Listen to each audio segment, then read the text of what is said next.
All right, welcome back. We are going to talk about step 10 today. I'll tell you this. I have a friend. His name is Hayden Tro. I doubt he'll watch this video, but Hayden, over time, has done a really good job and and facilitates a really good step 10 group. And I would love to have him sometime record some of that and it's interactive. And I think that's one of the things too, is if I'm leading a group and I do it a lot. Some of these videos, it's a lot different. I try to make these videos shorter and just try to simplify things as best that I can, of course. But there's more in depth that you can go, especially if I'm trying to facilitate within a group.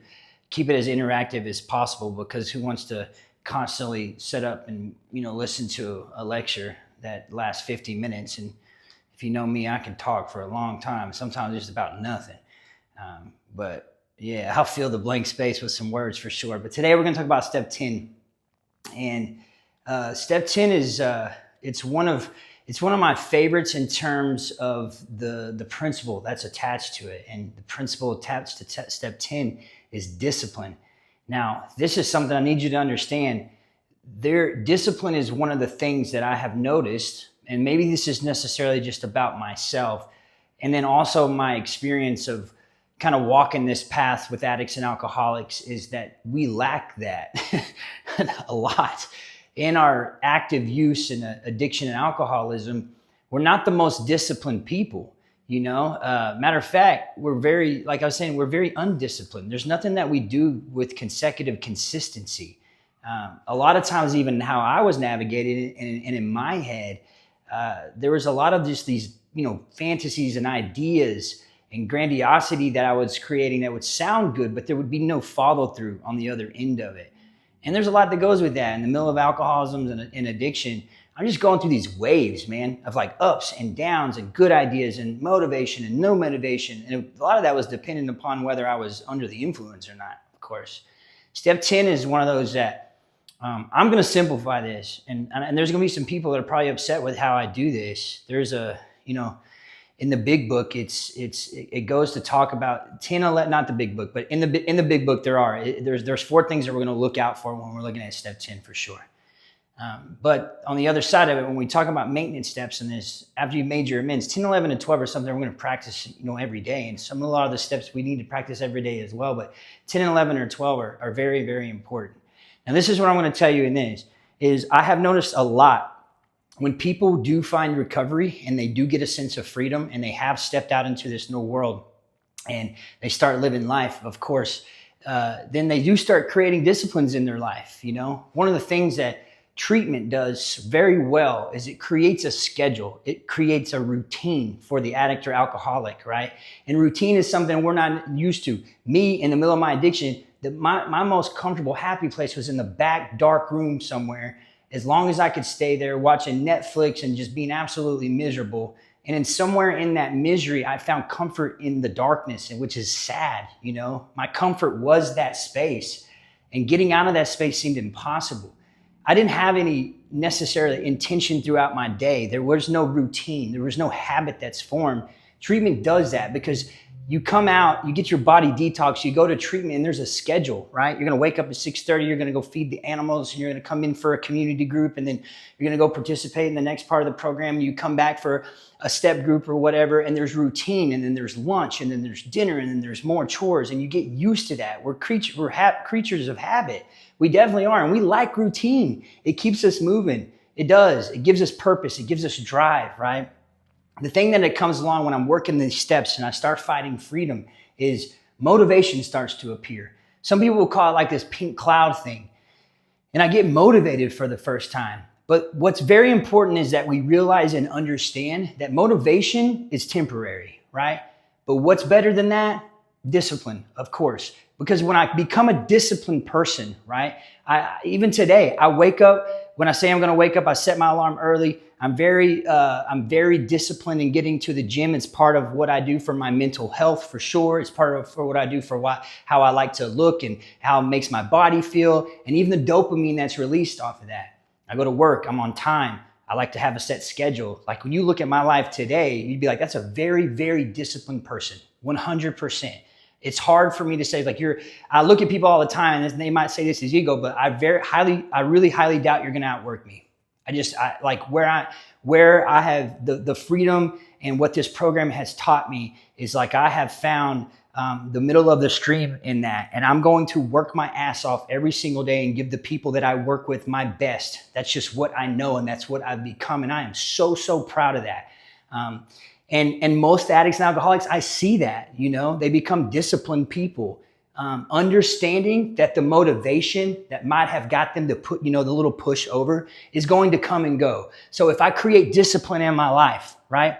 When the motivation comes, it's like bonus, man. It's like, heck yeah, I'm going to ride this wave. And you ride the wave of motivation. And maybe that sparks some form of creativity. Maybe that gives you the extra nudge to have that conversation with your boss about promotion or raise and pay raise or whatever that is, or hard conversations that you need to have, or to start a new activity. Or maybe it is the motivation to finally put yourself out there into the dating scene again in a healthy way.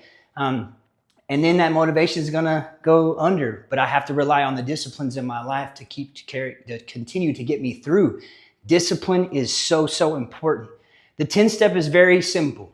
It's not complicated as we have made it. Just like I think when man has put his hands all over this book, we have created spider webs of complexity that has just blown people's mind away. The 10 step is simple. I'm looking out for 4 things: selfishness, dishonesty, resentment, and fear.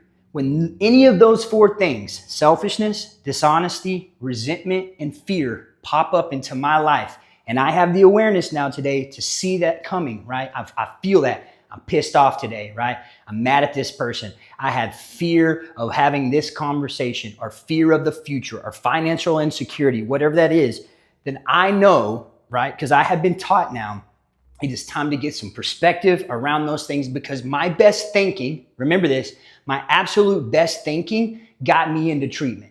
My best thinking gets me in a couch with a room full of 13, 14, 15 people watching another presentation on some boring dude, Jay, lead a group to tell me how I am powerless and my life is unmanageable. So I need to have awareness when these things pop up that I need perspective. Now, the program has taught this like very rigid way of how a 10 step, we call these 10 steps, right? I'm going to do a 10 step. Dude, the truth of it is, it's basic. Now, the program, if you go to treatment centers and we put our hands all over it, says there's like this strategic way that I must do this 10 step. I must pray first. I must then call my sponsor first. And he's going to ask me, did I pray? And I said, yes. And then at the end of it, I'm going to turn my thoughts and and actions possibly towards another person. And that's all great. But let's listen to this. And that's a great way to get people started, because in treatment, we would ask, how many 10 steps have you done? Whose perspective have you gone and asked? And it does. It's great because it gets us disciplined in the routine of asking for perspective. The normal person already does this, right? The normal person knows when I'm experiencing fear, right? When I'm pissed off, or if I'm feeling dishonest, then I go search for counsel, I go find someone who I've given spiritual permission, someone that I trust, a mentor, someone that I look up to. It could be a best friend. It could be your spouse, whatever it is, your father. And I know I need to get their perspective, because my thinking typically, personally, goes towards selfishness, or I'm going to sit within the anger. So basically all I'm doing is calling a friend, calling someone I trust and saying, hey man, I'm presenting with this. My boss is being an asshole. And I really want to go up there and just blow the damn place up. That's how I'm truly feeling right now. And someone on the other end who doesn't have any, is level-headed and grounded in this, can say, okay, hold on. Let's take a step back, right? Let's pause, right? We're agitated and we're doubtful in this, and can give me some perspective to help walk me through that, because I trust that person.